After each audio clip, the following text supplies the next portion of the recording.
Hi everyone, John Monroe here, back with Globalisation since 1945. Starting my little introductory walk here today at the Queen Victoria statue here at Victoria Square in downtown Birmingham. Not because I necessarily wanted to suggest that Queen Victoria was an activist, but because there is a clear and direct thematic link between this statue, linked to so many topics, but certainly linked to the way that our readings this week that look at activism are very much centered on colonialism, but opposed, I guess, as opposed to the symbol of Victoria, who represents colonialism. Obviously, the actors that we're looking at, the activists that we're looking at this week, are, of course, opposed to empire in the British and French examples. So 2 books this week. You can choose one or the other. Priyamvada Gopal's Insurgent Empire, and Annette Joseph-Gabriel's Reimagining Liberation. So one dealing more with the British imperial world, and the other dealing more with the French imperial world. And so again, our theme is this week activism, and we're looking at these 2 books to think through this topic, through these 2 really significant historiographical interventions. So Annette Joseph-Gabriel is a historian. Priyamvada Gopal is a literary scholar, but also obviously works as a kind of cultural historian in this book. Okay, so as usual, I just want to be quick with a couple of introductory remarks. Let me say, so with Insurgent Empire, the theme here being activism, and particularly how anti-imperialist action, we may say, in colonial spaces really spoke to, shaped, and in many ways transformed and made more democratic politics at the metropole.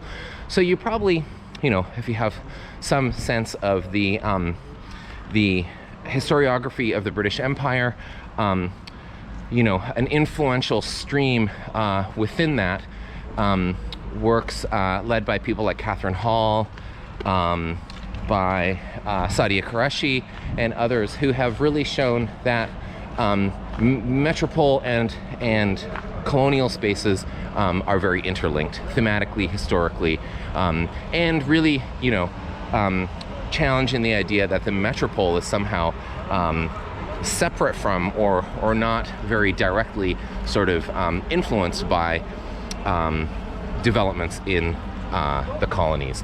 So here we have building on that work, but here showing again how a specifically anti-imperialist politics has really come to shape the politics of the metropole, and looking across a pretty broad historical canvas in Insurgent Empire, starting with the so-called mutiny, the uprising in India in 1857, and working right through to kind of mid-20th century formal decolonization. So that's the topic there, and we're going to really think and rethink these sort of ideas of everything in quotations here, kind of center and periphery, rethought and reworked through a lens that focuses on activism. In Reimagining Liberation, we have more of a biographical approach. Joseph-Gabriel looks at 7, I believe it is, black women who she centers in her account, and there's connections between them. Not always, their lives are also quite distinct from each other, obviously, as well. And so we'll want to think here across a shorter time span, but a more intense biographical look at the subjects of this study, what that enables us to see, looking at it in that sense. And also, in Annette Joseph-Gabriel's book, the way that citizenship as a category becomes kind of rethought, reworked, challenged through the activism of the individuals that she looks at. So we also want to think about how activism as a term, it's pretty elastic.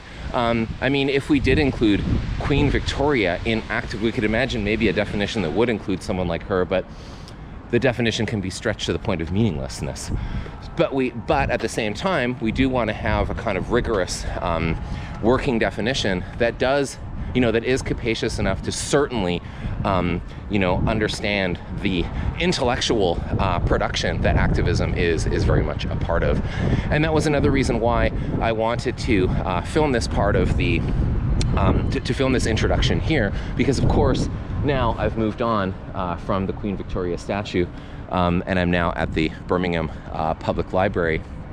And for me, like thousands of other people in this city, this space is kind of forever transformed in my mind due to the events of the summer of 2020, after the killing of George Floyd and the gathering here, the Black Lives Matter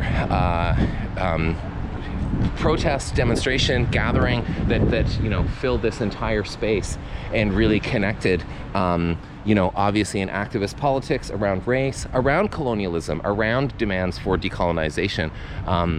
This was, of course, the moment where in Bristol the Edward Colston statue came down, and so the politics of statues and in their colonial context really came to the fore.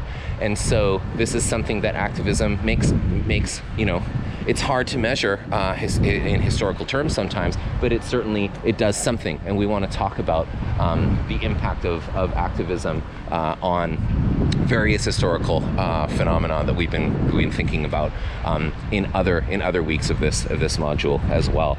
Again, colonialism being so central to what we're thinking about here. And finally, as usual, it's the course is on globalization, and so we're going to want to think specifically about the transnational approach of both of the books that we're thinking about this week. So there's a few introductory ideas. Looking forward to the conversation as always, and looking forward to the directions in which you're going to take it. So welcome to the week on activism. See you in class.